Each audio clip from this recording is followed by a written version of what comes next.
Hello बच्चों, चलिए प्रश्न को पढ़ते हैं।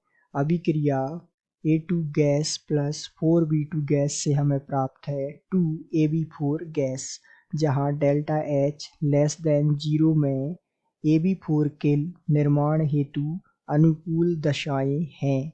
आपको विकल्प दिए हुए हैं। विकल्प ए है निम्न दाब उच्च दाब, विकल्प बी है निम्न ताप निम्न दाब, विकल्प सी है उच्च ताप निम्न दाब और विकल्प डी है उच्च ताप उच्च दाब।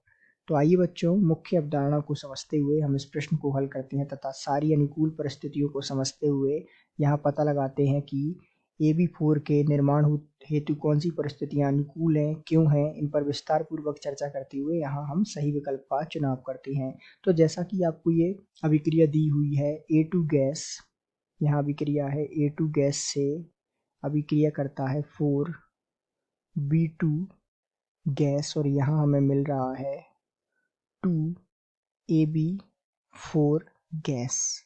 और यहाँ जो दिया हुआ है डेल्टा H लेस देन 0, इसका सीधा सा मतलब है कि ये जो अभिक्रिया है कैसी प्रकार की अभिक्रिया है, ये जो है ऊष्माक्षेपी अभिक्रिया है। तो ये जो है ऊष्माक्षेपी अभिक्रिया है। ये अभिक्रिया हमने इस प्रकार देखी और इसका प्रकार हो गया ऊष्माक्षेपी अभिक्रिया। अब आगे इसमें हम विस्तार पूर्वक समझेंगे कि ताप को कम करने पर अभिक्रिया अग्र दिशा में होगी। जैसे जैसे हम ताप को कम करेंगे, अभिक्रिया की दिशा कैसी होगी, ये जो है अग्र दिशा की ओर बढ़ती जाएगी। ताप को कम करने पर अभिक्रिया अग्र दिशा की ओर बढ़ेगी और उत्पाद AB4 अर्थात AB4 जो है अधिक बनेगा। तो ये जो है अधिक बनेगा। इस यहाँ तक जो है हमने स्पष्ट रूप से इस बात को समझा। अब इसका मतलब है कि दाब बढ़ाने पर होगा क्या। जैसे हमने दाब बढ़ाया, दाब बढ़ाने पर, तो दाब बढ़ाने पर होगा क्या, गैसीय मूलों की संख्या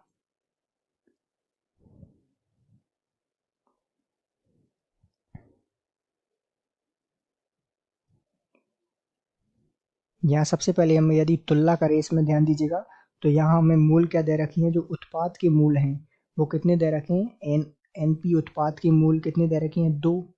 उससे अधिक हैं हमारे पास किसके मूल, अभिकर्मक के मूल 5, 4 और 1 5, और यहाँ 2 मूल उत्पाद के। तो इसका मतलब सीधा सा हो जाएगा कि जो अभिकर्मक के मूल अधिक हैं अर्थात दाब बढ़ाने पर अभिक्रिया, जैसे जैसे हम दाब बढ़ाएंगे,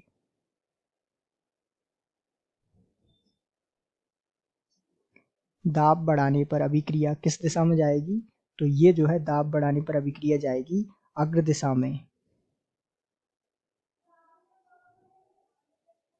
तो इसका मतलब क्या हुआ, इसका सीधा सा मतलब है कि AB4 अधिक बनेगा, AB4 अधिक बनेगा। तो यहाँ जो है दो प्रकार की परिस्थिति हमें मिलेगी। पहली परिस्थिति की कम ताप पर, एक तो कम ताप पर AB4 अधिक बन रहा है, साथ में दाब कैसा होना चाहिए, उच्च होना चाहिए। उच्च दाब पर AB4 की मात्रा अधिक बन रही है। तो इन दो परिस्थितियों में हम जो उत्पाद है AB4, इसकी मात्रा अधिक प्राप्त कर रहे हैं। तो आइए कम ताप या कहें तो निम्न ताप और उच्च दाब पर ये जो है अधिक बनेगा, इसको हम विकल्प में चुनते हैं। तो यहाँ विकल्प पे निम्न ताप और उच्च दाब जो है हमारा उत्तर हो जाएगा। अर्थात हम कह सकते हैं कि दिए गए प्रश्न का सही उत्तर विकल्प ए है। आशा करते हैं आपको समझ आया होगा। धन्यवाद।